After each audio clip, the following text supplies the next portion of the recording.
आज आप लोग को ऐसा व्यक्तित्व समझाना चाहता हूँ जो आप लोग कहते नहीं कि सर धैर्य नहीं हो पा रहा है, सर बेचैनी हो रही है, बहुत समस्याएं हैं।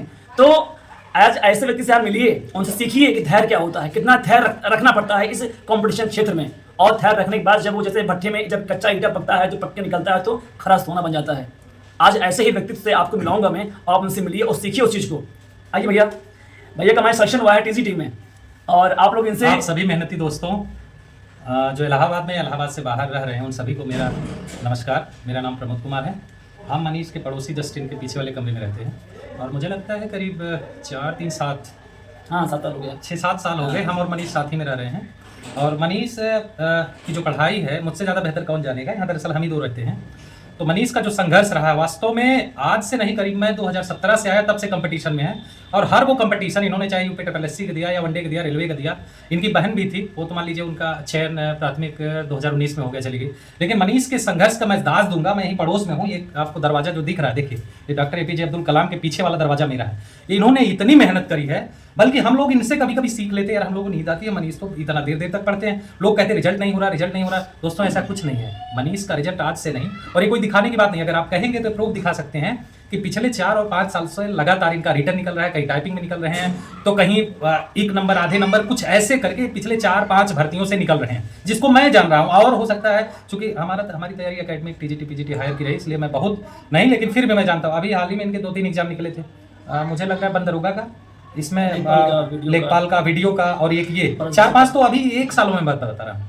तो मैं आप लोगों से यही कहूँगा कि देखिए इलाहाबाद में, इलाहाबाद से बाहर किसी भी जगह पे जो भी अगर ईमानदारी से लगा है, जहां भी रहता है, मैं आपको लिख के दे दूं। और इसी वक्त इस टाइम पे आप लिख लीजिए, अगर आप लगे हैं ईमानदारी से जिस भी क्षेत्र में, तो वो देर लगेगा लेकिन नौकरी आपको लगनी है, ये तय है। मेरी उम्र लगभग 34 से 35 साल हो गई, मुझे 11 साल हो गए। हालांकि मैं थोड़ा सा घर से ज़्यादा घर रहा हूँ। हमारी 4 भाई बहनें थी, पूछ लीजिए मनीष में। मैं चौथा ऐसा व्यक्ति हूँ, ये पीछे वाले कमरे से नौकरी लेके निकला हूँ। सिर्फ ये है पेशेंस। दोस्तों इसी कमरे से 3 लोग नौकरी लिए हैं, इनके छोटे भाई, बहन, बड़े भाई, घर में 4 नौकरियां, और ये 5वीं नौकरी, 6ठी नौकरी का इंतजार हो रहा है। इसलिए दोस्तों अधिक ना कुछ कहते हुए बस मैं इतना कहूंगा, अगर मनीष किसी चीज को आपको मोटिवेशन दे रहे हैं या कुछ बता रहे हैं तो निश्चित तौर पे भरोसा आप करिए कि मनीष जो भी बताए, चूंकि संघर्ष कर रहे हैं, संघर्ष के क्षेत्र में है, इसलिए इनसे बेहतर कोई टीचर नहीं बता पाएगा, कोई मोटिवेशनल स्पीकर नहीं बता पाएगा। जो चूंकि तो देखिए, फिर मैं एक बार कहूंगा मनीष की बातों को अमल करिए, और आप सही दिशा में अगर तैयारी कर रहे हैं, जो काम आप 2 साल में करते हो 6 महीने में भी कर सकते हैं।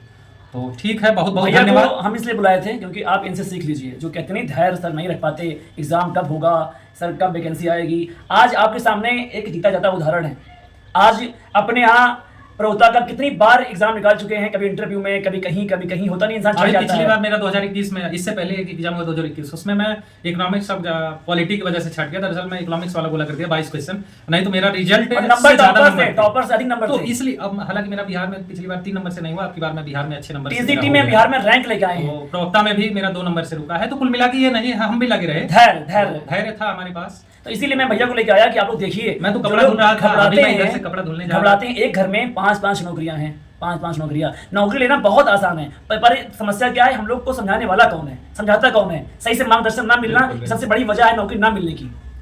तो सबसे पहले बड़े भैया बाहर निकले, फिर भैया आए, फिर इनके छोटे वाले भाई आए, फिर बहन आई। क्योंकि बड़े भाई साहब पढ़ के जब निकले यहाँ से तो सबको गाइड किया कि क्या करना है, कैसे पढ़ना है, कितना पढ़ना है, और सभी उसी रास्ते पर चलते हुए आज के दिन में जिस तरह गांव में रोला इनका है, एक घर में 5-5 नौकरियां। अब आप स्वयं सोच लीजिए उस घर की स्थिति कैसी होगी।